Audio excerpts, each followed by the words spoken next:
I'm Tim Kiniskis, head of the Fiat brand in North America. We're out here today for the first Abarth Driving Experience, the inaugural event that all of you, as owners, are going to get a chance to experience.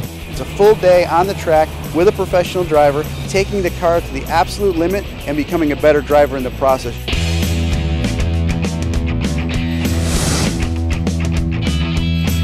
We are here today at the Abarth Drive for the Fans Las Vegas Motor Speedway. What we're doing right now is starting off the day at the road course. This is an event called Driving Dynamics. It's kind of like Road Course 101. We're teaching our guests today the basics of driving these Abarths on the racetrack. The way we sit in the car, use the steering wheel, shift the cars. Going down the front stretch right now, they're getting some good speed.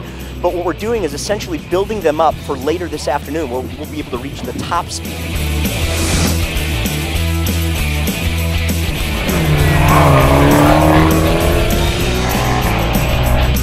The Autocross is kind of the great equalizer here because while you're racing against the clock, the drivers individually are going to have to kind of keep in check those emotions. Here, in between the cones, they've got to find that combination of speed, but also car control skill, and sometimes that's pretty tough.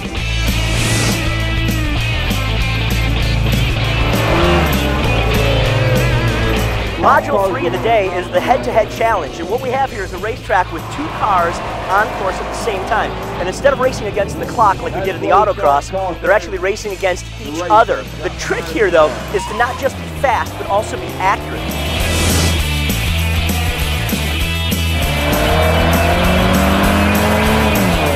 Module 4, we're at Performance Drive. We just threw them to the wolves. Everybody's got to come together as a team, drive as hard as they can, and everybody's going to get multiple laps. This is it. We're wrapping up the day here. Hi, my name is Mary Avdefor. I'm a professional race car driver. Welcome to the Fiat Abarth family. This video is going to help you get the most out of your day at the track. Today, I'm here to share performance driving tips. Okay, let's talk about the basic hand position, seat position. First of all, right hand under 2 and 10. Slight bend, comfortable with the wheel, make sure you have enough room. Now, seat position, make sure you can reach the pedal. Reach the shifter. Once you're comfortable, seat belt, and you're good to go.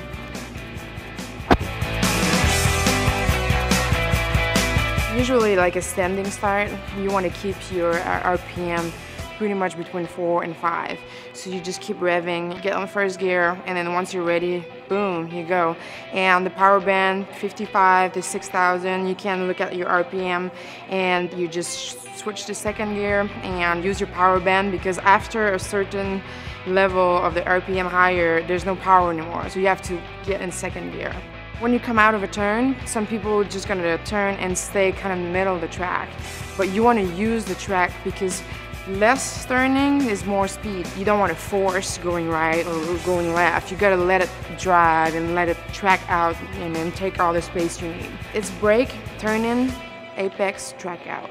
At a higher level, it comes like as an instinct. You take a braking point that you're comfortable with, and as you get better and better, you move your braking points, further and further, and then this is where you're gonna find the limit of the turn. So you gotta find this good braking point.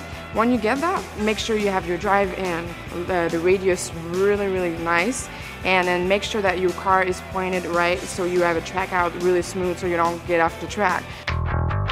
Okay guys, let's get this out of the garage and see what we can do with this car, and then let's have fun.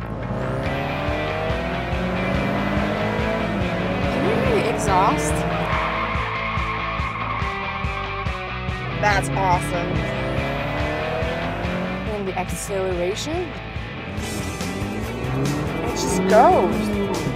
I mean, I think it's better than my race car.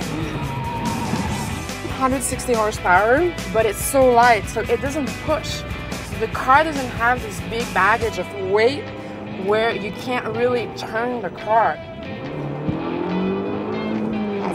That's hot. You know what I like about the Abarth? I like the acceleration. I like the way it handles the curb. It's just there underneath you, it's really a good sharp turn. You don't have to use the wheel that much. The brake is amazing. I mean, on the road cars, this car is kick-ass, you know, like you can brake really late, and with the performance pad, it just make it great because the pedal don't get soft. You can really take it to the limit. Overall, I'm really impressed with this car. This could be a car I could drive every day.